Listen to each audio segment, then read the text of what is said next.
Satu makanan ini diam-diam bikin kencing berbusa dan kaki kebas makin parah. Tapi hampir semua orang melakukannya saat lebaran.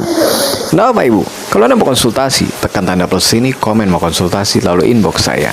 Dan setiap lebaran Bapak Ibu, ada satu kebiasaan yang hampir tidak pernah berubah. Makanan dimasak banyak, disajikan di hari pertama, lalu disimpan, besoknya dipanasin lagi. Masih sisa, dipanasin lagi, dipanasin lagi, dipanasin lagi, dan lagi. Hari berikutnya dipanasin lagi, dan masih banyak orang merasakan ini normal. Yang penting masih enak. Sayang kalau dibuang. Mubazir, masih layak dimakan kok, masih enak. Kelihatannya emang gak ada masalah. Tapi yang jarang disadari, setiap kali makanan itu dipanaskan ulang, ada perubahan yang terjadi di dalamnya Bapak Ibu.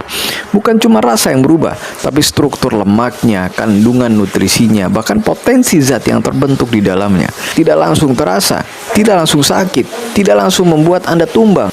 Tapi diam-diam tubuh mulai bekerja lebih keras, sistem metabolisme mulai terbebani, dan pembuluh darah mulai terganggu. Saraf mulai kehilangan sensitivitasnya.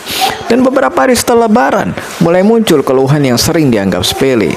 Kaki terasa kebas, kesemutan kayak ditusuk-tusuk jarum, badan cepet capek, sering buang air kecil, bahkan kencingnya mulai berbusa. Dan yang hampir semua orang berpikir, ini cuma kecapean paling ya. Padahal bukan yang terjadi Bapak Ibu. Yang terjadi adalah tubuh Anda sedang merespon makanan yang tidak lagi sama seperti saat pertama dimasak. Dan yang lebih mengejutkan lagi, makanan ini biasanya tinggi lemak. Dimakan berulang-ulang, dilepaskan, dipanaskan berkali-kali, dan tanpa sadar ini jadi beban berulang untuk tubuh Anda. Sekarang bayangkan ini. Hari pertama makan, hari kedua makan lagi, hari ketiga masih makan itu yang sama. Bukan cuma jumlahnya, tapi kualitasnya yang sudah berubah.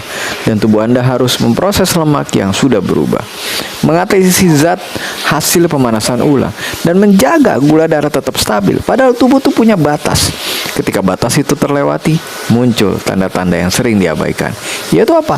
Kebas, kesemutan, kencing berbusa, gula susah turun. Dan sekarang pertanyaannya, kalau satu kebiasaan sederhana seperti memanaskan masakan ini berulang-ulang bisa memicu semuanya, masih mau dianggap biasa nggak? Makanan itu adalah apa? Coba komen di bawah. Makanan itu adalah apa? Coba komen di bawah. Makanan itu adalah opor yang diangetin berhari-hari. Ya, diangetin berhari-hari. Ini yang sering terjadi saat lebaran Bapak Ibu.